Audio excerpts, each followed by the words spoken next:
तो हेलो फिर बच्चों, आप सब कैसे हो। उम्मीद करूंगा आप लोग स्वस्थ हो गए, मस्त हो गए, खूब मन लगाकर पढ़ाई लिखाई कर रहे होगे।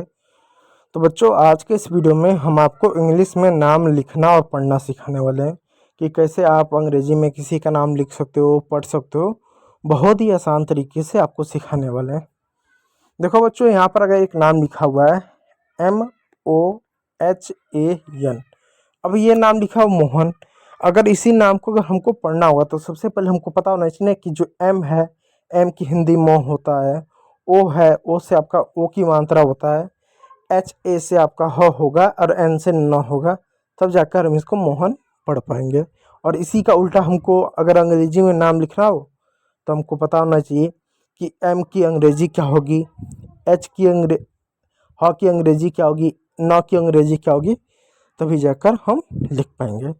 तो सबसे पहले क्या करेंगे, यहाँ पर हम जो बड़ा खड़ी की जो मात्रा है उनको पढ़ेंगे, उसके बाद अंग्रेजी में नाम लिखना सीखेंगे। तो देखिए बच्चों, अंग्रेजी में ए आता है। ए के लिए बच्चों हम सिंगल ए का प्रयोग करेंगे। कभी भी बच्चों अंग्रेजी में अगर और को लिखना हो इंग्लिश में तो उसके लिए सिंगल ए का प्रयोग करेंगे। और आता है आ के लिए बच्चों सिंगल ए और डबल ए दोनों ए का हम प्रयोग करेंगे। कभी भी बच्चों अगर आ का आपको ये वाला मात्रा का चिन्ह मिले, ये वाला मात्रा का चिन्ह, तो उसके लिए सिंगल ए का प्रयोग करोगे। लेकिन जब कभी भी चिन्ह की जगह पर डायरेक्ट आपको ये वाला आ मिल जाए, ऐसा आ जैसे आज, तो उसके लिए डबल ए का प्रयोग होगा। ठीक है, इस बात को आप याद रखिएगा। आपको जब कभी मात्रा का चिन्ह मिले तो सिंगल ए, और जब वही आ दिख जाए तो उसके लिए डबल ए का प्रयोग करते हैं। छोटी ई बच्चों, छोटी के लिए बच्चों हम आई का प्रयोग करते हैं, और बड़ी के लिए बच्चों डबल ई का प्रयोग आपका होगा। ओके, यू के लिए बच्चों यू का प्रयोग हुआ, और बड़ा ऊ के लिए बच्चों डबल ओ का प्रयोग हुआ। तो टोटल आपका यहाँ पर जो है 6 मात्रा हो गए, इनको याद कर लीजिएगा। ठीक, और चैनल पर नए होंगे तो सब्सक्राइब भी कर लीजिएगा। आपका जो भी प्यारा सा नाम होगा कमेंट बॉक्स में कमेंट कीजिएगा। अब बच्चों आता है ऋषि। ऋषि की मात्रा के लिए बच्चों आर आई का प्रयोग करते हैं। एक ही मात्रा के लिए बच्चों ई का प्रयोग कर, ध्यान दीजिए, एक ही मात्रा के लिए बच्चों हम यहाँ पर ई का प्रयोग करते हैं।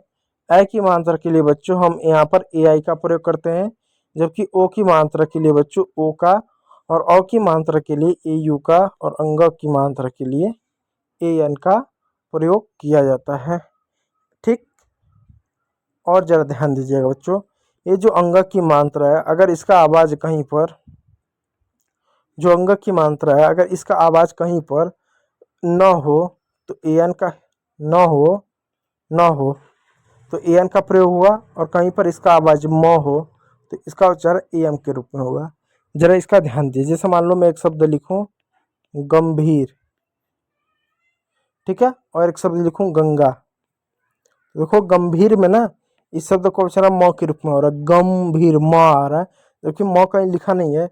तो यहाँ पर ए के लिए ए एम का प्रयोग हुआ, क्या होगा, ए एम का प्रयोग हुआ अंग के लिए। और गंगा में देखो मैंने कहीं न नहीं लिखा, लेकिन गंगा बोलने में न आ रहा है, तो यहाँ पर बिंदी के लिए अंग के लिए ए एन का प्रयोग हुआ। ठीक है, इस बात को याद रखिएगा।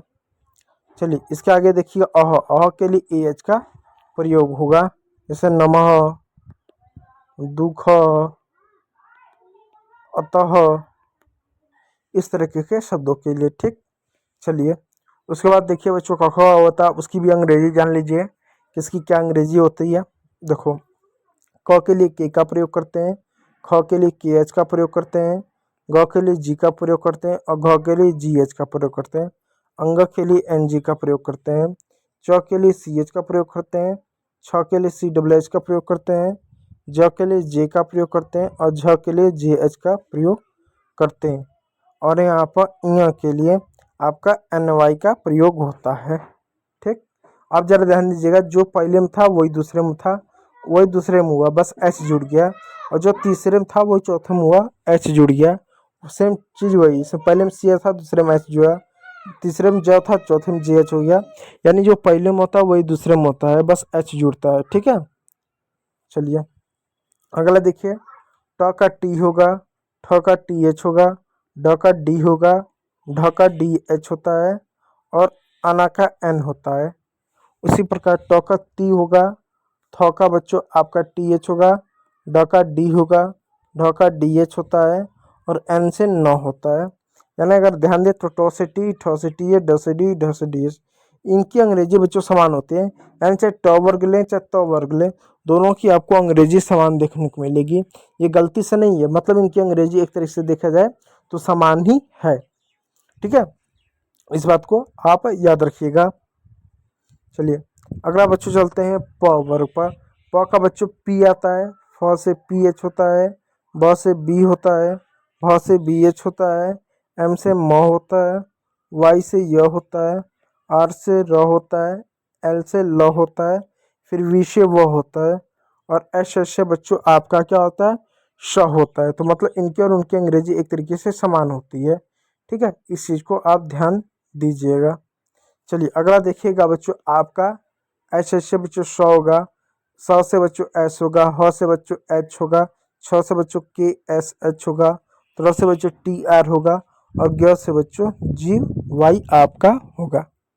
ठीक है, ये अंग्रेजी आपने जान ली। अब इस तरह से देखो नाम होता है, कैसे लिखेंगे, मात्रा का ही प्रयोग करके लिखें। आप मात्रा को याद कर लीजिएगा, ना समझ आए तो मात्रा को बस ध्यान में रखिएगा। यहाँ देखो शुरुआत में ना मैंने मात्रा देखो लिखा इधर, यह ठीक है, ये देखो, इस मात्रा को ध्यान में दीजिएगा और इसी मात्रा का प्रयोग करके लिखना सीखिएगा। जैसे अब देखो र है तो र से आर हो जाएगा। अब देखो आ का मात्रा है तो चिन्ह है उसका, तो सिंगल ए होगा। M से म होगा, हो जाएगा राम। M से क्या होगा, म हो जाएगा। ओ से ओ की मात्रा, अब देखो मोहन, मोहन कैसे, मो धन हन करके है, हन, तो हन के लिए क्या होगा, HAN होगा। ठीक है, मोहन। उसी प्रकार एस से स हो जाएगा, ओ से ओ हो जाएगा, हन के लिए HAN हो जाएगा, सोहन हो जाएगा। उसी प्रकार रोहन है तो रोहन के लिए RO से रो हो जाएगा, HAN से हन हो जाएगा, रोहन हो जाएगा, फिर मोहन दो बार आ गया। ठीक है, तो इस तरीके से नाम होगा। अगला देखो इस समय बड़ी की मात्रा, तो बड़ी की मात्रा कैसे लिखा जाएगा, बड़ी की मात्रा के लिए बच्चों डबल ई का प्रयोग होता है। ठीक है, अब देखो एस से बच्चों आपका यहाँ पर देखो 100 होगा, डबल ई से बड़ी की मात्रा, टी से तो ए से आ की मात्रा हो जाएगा सीता। कुछ लोग सीता ऐसे भी लिखते हैं, जो कि प्रचलन में सीता और गीता इस तरीके शब्द प्रचलन में है, तो आमतौर पर इसको सही माना जाता है। लेकिन ग्रामर के अगर दृष्टिकोण से देखें तो ये ज़्यादा सही है, लेकिन जैसे प्रचलन में ये है तो इसको हम सही मानते हैं। अगर मैं ज़्यादा सटीक तरीके से आपको बताना चाहूँ, जैसे ये मैं सब लिखा, इसको आप क्या पढ़ते हो, आप लोग इसको पढ़ते हो ओके, जबकि यह ओक है। ओके की स्पेलिंग बच्चों OKAY, इस तरीके से ओके की स्पेलिंग होता है, लेकिन हम लोग शॉर्ट में इसको ओके पढ़ते हैं, तो प्रचलन में आ गया ओके, हम इसको पढ़ते भी है, बहुत बार लिखते भी हैं। ठीक उसी प्रकार आप देखो तो गीता की स्पेलिंग करने गए GEETA होगा, तो प्रचलन में इस तरीके से आ गया, तो हम इसको सही मानते हैं इस तरीके। ठीक है, चलिए उस पर रीता कैसे होगा, R से र होगा, डबल ई से बड़ी की मात्रा होगा, टी से तो ए से आ की मात्रा, रीता हो गया। नीता कैसे होगा, N से न हो गया, डबल ई से बड़ी की मात्रा, टी से तो हो गया, ए से आ की मात्रा हो गया, नीता हो गया। मीना कैसे होगा, M से म हो गया, डबल ई से बड़ी की मात्रा हो गया, N से न हो गया, ए से आ की मात्रा, मीना हो गया। तो इस तरीके से क्या करेंगे, हम अंग्रेजी के शब्दों को लिखेंगे। चलिए और भी शब्दों को देखिएगा, रवि कैसे होगा, आर से र हो गया, वी से वो हो गया, आई से छोटी की मात्रा, रवि हो गया। ठीक है, कुछ लोग रवि इस तरह से भी लिखते हैं, RAVIA, रवि। ठीक है, चलिए कवि कैसे होगा, के से क हो गया, वी से वो हो गया, आई से छोटी की मात्रा, देखो यहाँ पर भी ये छोटी की मात्रा हो गया, कवि हो गया। तो इस तरीके से रवि, कवि, इन नामों को हम क्या लिखेंगे। चलिए और भी आगे नामों को देख लिए, नामों को छोड़ दे, इन नामों को मतलब कोई मतलब ही नहीं होता। ठीक है, चलिए यहाँ पर इस नाम को आप देखिएगा, अमित कैसे हुआ, ए से अ हो गया, M से म हो गया, आई से छोटी की मात्रा, टी से तो, अमित हो गया। सुमित कैसे हुआ, S से स हो गया, यू से छोटी की मात्रा, M से म हो गया, आई से छोटी की मात्रा, टी से तो, सुमित हो गया। रोहित कैसे होगा, R से र हो गया, ओ से क्या बड़ी की मात्रा, S से हो गया, आई से छोटी की मात्रा, टी से तो, रोहित हो गया। मोहित कैसे होगा, M से म हो गया, ओ से बड़ा की मात्रा, S से हो गया, आई से छोटी की मात्रा, टी से तो, मोहित हो गया। तो इस तरीके से नामों को लिखा जाएगा। बाकी नामों को आप खुद से लिखने की कोशिश कीजिएगा, तो आज की इस वीडियो में इतना ही। वीडियो को देखने के लिए बहुत बहुत धन्यवाद।